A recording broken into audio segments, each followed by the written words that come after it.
Sam Lay. My life as a postage stamp. My life as a postage stamp, Sam Lay.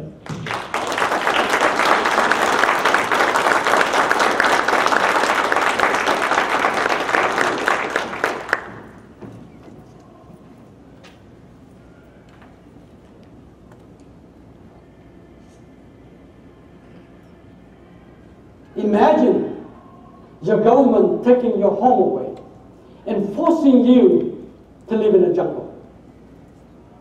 Imagine needing a day pass to go from one city to another. Can't you imagine this? Freedom. Do you think you have it? How many of you remember where you were in the spring of 1975?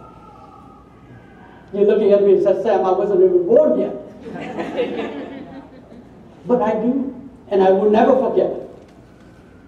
The communists imprisoned and held me in labor camps for the reason that I'd served the former government.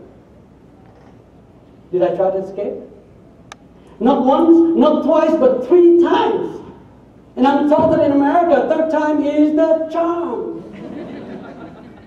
That didn't work in communist Vietnam. The third time, they put handcuffs on me and locked me up.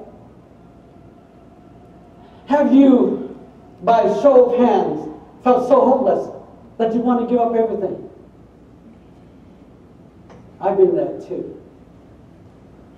Fellow Toastmasters and welcome guests, there was a time in my life I wanted to give up everything. My goals, my dreams, even the dream of coming to America. But there's a little voice in my heart which always whispered, do not quit, do not give up your dream of freedom for the sake of your children. But then I'm jolted back to the reality. Another stern voice from the mean-looking prison guard that says, if I catch you one more time, bastard, I will kill you. Closing my eyes, I silently screamed, shut up! My choice is always clear, freedom or death. Every day, I'm reminded of my past and where I've come from to a simple postage stamp, an everyday, ordinary postage stamp. Not much to look at, but it has the ability to stick on an object until it gets to where it's supposed to be. The stickiness of a postage stamp reminds me of my own determination, my perseverance that led me to a small fishing boat and began my 1,000-mile journey to freedom. It all began in October 12, 1979, when I took off in that small fishing boat together with my family and friends. We were crossing the South China Sea, heading to the Philippines from Cameron Bay, without knowing that there was a storm waiting for us, with winds blowing at 40, 50 miles an hour.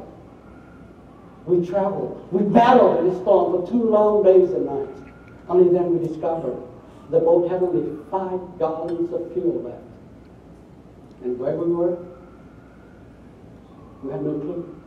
We were simply lost at sea. As we continued, we saw a big dark cloud ahead of us.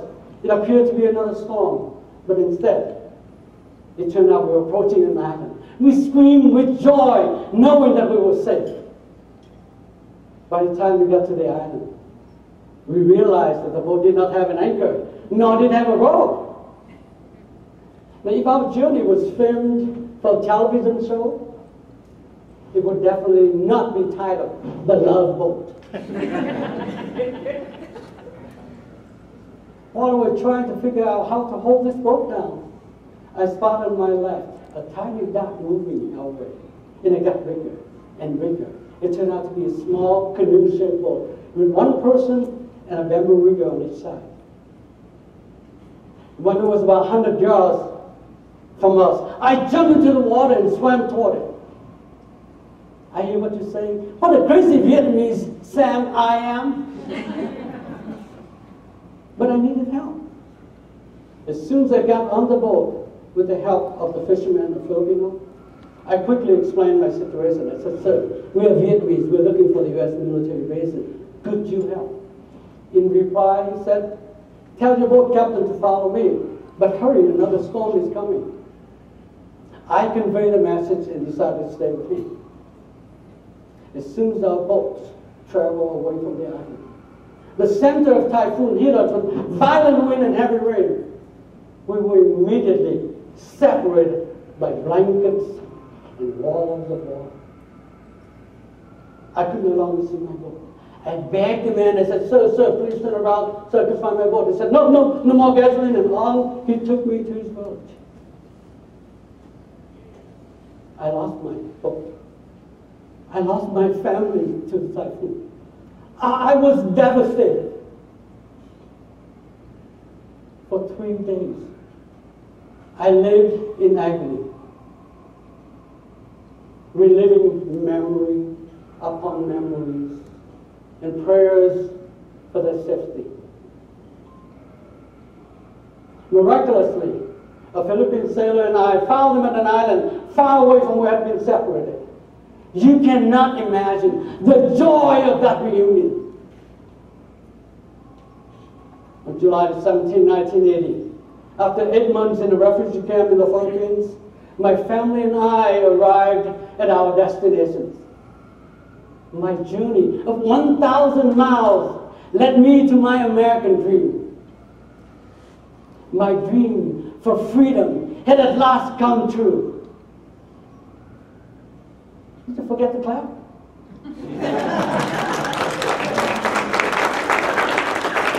What does it take to make a daring dream become a reality? Perhaps it is as simple as placing the postage stamp in the corner to lead the way. And if you used the same stickiness from the back side of the postal stamp and place it on your goals, on your dreams, there will be no choice but to take you to your destinations in life. Safe journeys, my fellow postmasters.